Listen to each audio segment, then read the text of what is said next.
नमस्कार दोस्तों, स्वागत है आपका जेपीवाई एकेडमी में।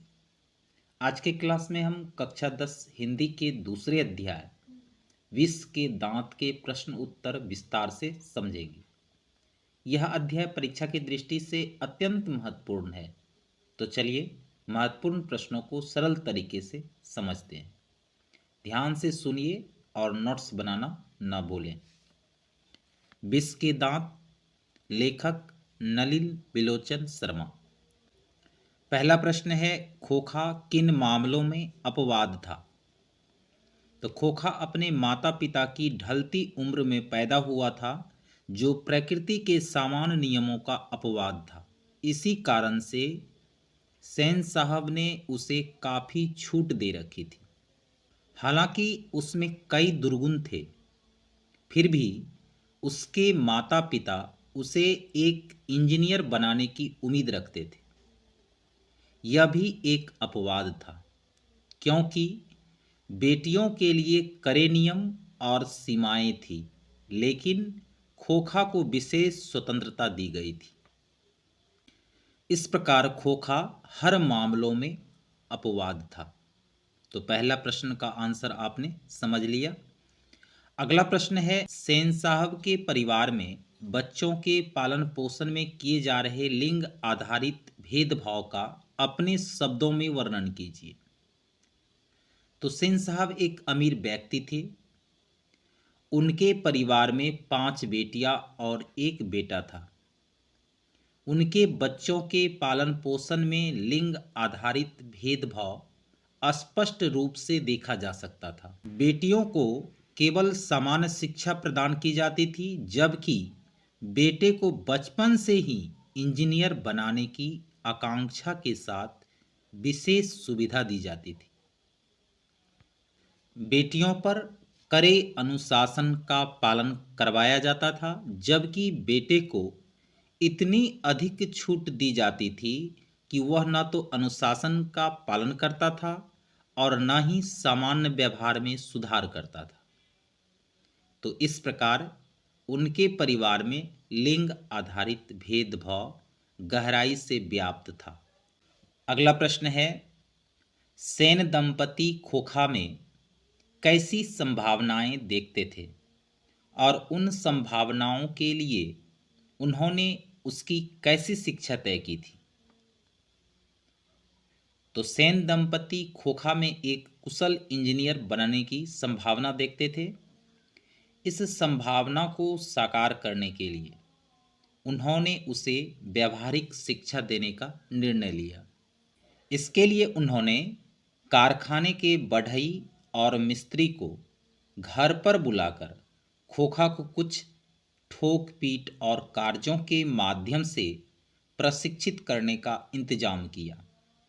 इससे खोखा को तकनीक, कामों का अनुभव और कौशल प्राप्त हो सके। सेन दंपति ने खोखा के लिए क्या किया? कारखाने के बढ़ई और मिस्त्री को घर पर ही बुलाकर ठोक पीट के कार्यों में लगाने का काम किया, ताकि उसे कुछ इस विषय में ज्ञान आए और तकनीक के कामों का अनुभव हो सके।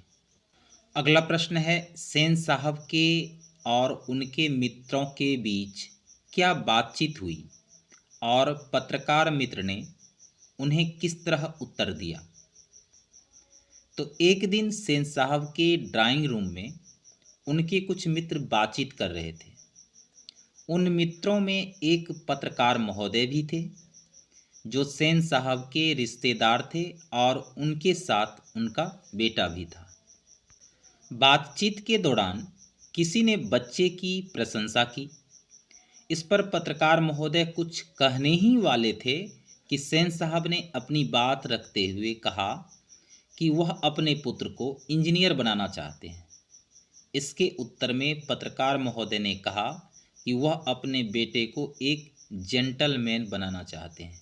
यानी सेन साहब और मित्रों के बीच जो बातचीत हुई और पत्रकार महोदय ने मित्र जो है उन्हें उत्तर दिया,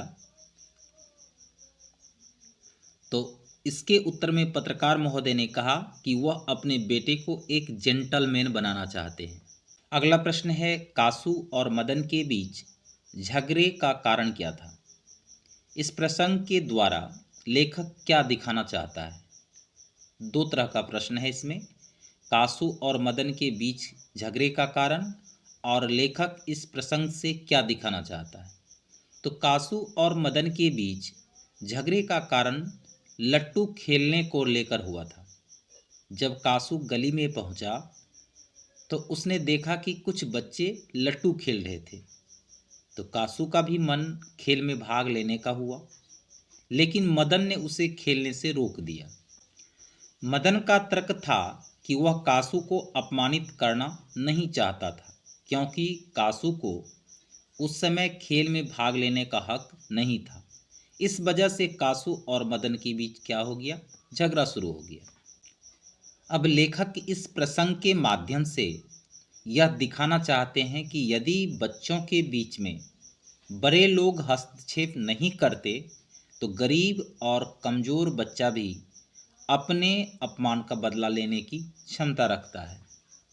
अगला प्रश्न है, मदन और ड्राइवर के बीच के विवाद के द्वारा कहानीकार क्या बताना चाहता है? तो मदन और ड्राइवर के बीच का जो विवाद है उनके माध्यम से कहानीकार बताना चाहते हैं कि समाज में वर्ग भेद और असमानता के कारण उत्पन्न होने वाली जो असमानता और अत्याचार पर सवाल उठाया जा रहा है, यह दिखाता है कि कैसे समाज में गरीब और अमीर के साथ अलग अलग व्यवहार किया जाता है। एक गरीब बच्चे को गाड़ी को छूने की इजाज़त नहीं दी जाती है और उसे अपमानित किया जाता है, जबकि एक अमीर व्यक्ति के द्वारा गाड़ी को नुकसान पहुंचाने पर उसे अवसर और संभावनाओं को प्रतीक माना जाता है। तो यह स्थिति समाज में असमानता की गहरी समस्या को उजागर करती है। अगला प्रश्न है, रोज रोज अपने बेटे मदन की पिटाई करने वाला गिरधर मदन द्वारा कासू की पिटाई करने पर उसे दंडित के बजाय छाती से क्यों लगा लेता है? तो गिरधर ने पहले अपने बेटे मदन की कई बार पिटाई की थी, लेकिन जब उसने अपनी आत्म आदर और सम्मान की रक्षा करते हुए कासू से बदला लिया तो गिरधर को गर्व महसूस हुआ। इस बार उसने अपने बेटे को दंडित करने के बजाय उसे अपने गले से लगा लिया, क्योंकि उसने आत्म सम्मान की रक्षा की थी और उसे सकारात्मक रूप से प्रभावित किया। अगला प्रश्न है, सेन साहब मदन, कासू और गिरधर का चरित्र चित्रण करें। तो सबसे पहले सेन साहब। तो सेन साहब एक अमीर व्यक्ति थे जिन्हें अपने धन का घमंड था। वे गरीबों से नफरत करते थे और सामाजिक समानता में विश्वास नहीं रखते थे। उनका बेटा उनके लिए बहुत प्रिय था, चाहे उसमें कितने ही दुर्गुण क्यों न हो। बेटी के प्रति उनका स्नेह कम था, जो उनके बेटे के प्रति पक्षपात को दर्शाता है। अब मदन का चरित्र चित्रण। मदन एक गरीब बालक है जो सेन साहब के घर में अपमानित जीवन जीता है। उसे बार बार अपमान सहना पड़ता है, लेकिन जब भी उसे अवसर मिलता है तो वह अपने अपमान का बदला लेने में पीछे नहीं हटता। अपनी बहादुरी को साबित करने के लिए वह कासू को पीटता है। अब कासू का चरित्र चित्रण। तो कासू सेन साहब का बिगड़ा हुआ बेटा है। वह न तो अपने बहनों के साथ अच्छा व्यवहार करता है, न ही पड़ोस के बच्चों के साथ। वह घर के सामानों को भी नुकसान पहुंचाता है, जिससे उसकी गैर जिम्मेदार प्रवृत्ति उजागर होती है। अब गिरधर का चरित्र चित्रण। तो गिरधर मदन का पिता है और सेन साहब के घर पर काम करता है। गरीबी के कारण वह अपने स्वाभिमान को दबाकर अपनी नौकरी बचाने की कोशिश करता है।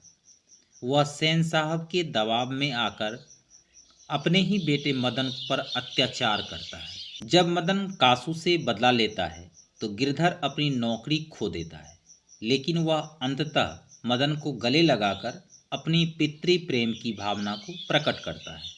अब अगला प्रश्न है व्याख्या पर आधारित। तो पहला प्रश्न है, लड़कियां क्या है? कठपुतलियां हैं और उनके माता पिता को इस बात का गर्व है। इस पंक्ति का हमें व्याख्या करना है। तो व्याख्या करने के लिए सर्वप्रथम लिखना है, प्रस्तुत पंक्ति विष के दांत शीर्षक पाठ से ली गई है, जिसे नलिन बिलोचन शर्मा जी ने लिखा है। तो इस पंक्ति के माध्यम से लेखक ने तत्कालीन समाज में लड़कियों की स्थिति और उनके प्रति भेदभावपूर्ण व्यवहार को उजागर किया है। यह पंक्ति सेन साहब के कठोर अनुशासन और उनके बेटियों के प्रति कठपुतली जैसे व्यवहार को दर्शाती है। सेन साहब लड़कियों को स्वतंत्रता देने के बजाय उन्हें अपनी आज्ञा के अनुसार चलने पर विवश करते हैं। बेटियां अपने मन से कुछ भी करने में असमर्थ थी। उनका जीवन कठपुतलियों की तरह था, जहां उनके माता पिता के इशारों पर ही सब कुछ करना पड़ता था। तो इस पंक्ति के माध्यम से यह स्पष्ट होता है कि लड़कियां क्या है? कठपुतलियां हैं और उनके माता पिता को इस बात का क्या है? गर्व है। अगला प्रश्न है स्वप्रसंग व्याख्या पर आधारित। ऐसे ही लड़के आगे चलकर गुंडे, चोर और डाकू बनते हैं। स्वप्रसंग व्याख्या करना है इन पंक्तियों का। तो प्रस्तुत पंक्ति ऐसे ही लड़के आगे चलकर गुंडे, चोर और डाकू बनते हैं पाठ विष के दांत से ली गई है, जिसके लेखक नलिन बिलोचन शर्मा है।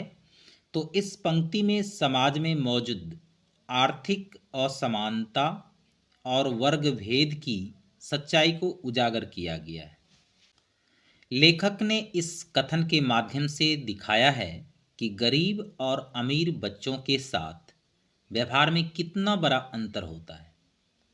एक अमीर बच्चे की गलतियों को उसकी प्रतिभा के रूप में देखा जाता है, जबकि गरीब बच्चे के हर प्रयास को अपराध मान लिया जाता है। अमीर बच्चे के गाड़ी तोड़ने की उसकी तकनीक रुचि माना जाता है, वहीं गरीब बच्चे का गाड़ी छूने का प्रयास भी उसे अपमानित और चोटिल कर देता है। जब गरीब माँ अपने बच्चों के पक्ष में कुछ कहने की कोशिश करती है, तो समाज उसकी आवाज़ को यह कहकर दबा देता है कि ऐसे बच्चे बड़े होकर चोर, डाकू या अपराधी बनते हैं। यह वाक्य समाज की रूढ़िवादी और पक्षपाती मानसिकता पर तीखा प्रहार करता है। अगला स्वप्रसंग व्याख्या के अंतर्गत पंक्ति है, हंस कौओं की जमात में शामिल होने के लिए ललक गया। तो प्रस्तुत पंक्ति नलिन बिलोचन शर्मा द्वारा रचित कहानी विष के दांत से ली गई है। यह कहानी समाज में व्याप्त भेदभाव, गरीबी और सामाजिक शोषण को उजागर करती है। तो इस पंक्ति में गरीब और अमीर के बीच के अंतर को व्यंग्य रूप में प्रस्तुत किया है। कहानी में कासू, जो कि गरीब है, और कौओं अर्थात गरीब वर्ग का प्रतिनिधित्व करता है और अपनी स्थिति सुधारने का प्रयास करता है। लेकिन समाज में व्याप्त अन्यायपूर्ण व्यवस्था और अमीर वर्ग अर्थात हंस के द्वारा उसका मजाक उड़ाया जाता है। तो हंस कौओं की जमात में शामिल होने के लिए ललक गया वाक्य के माध्यम से लेखक ने यह दिखाने का प्रयास किया है कि कैसे ऊंचे वर्ग के लोग गरीबों का मजाक उड़ाकर उनकी बेबसी का फायदा उठाते हैं। तो दोस्तों, इस पाठ का प्रश्नोत्तर अच्छे से समझ में आ गया होगा। वीडियो पसंद आए तो लाइक, सब्सक्राइब एंड शेयर करना ना भूलें। धन्यवाद।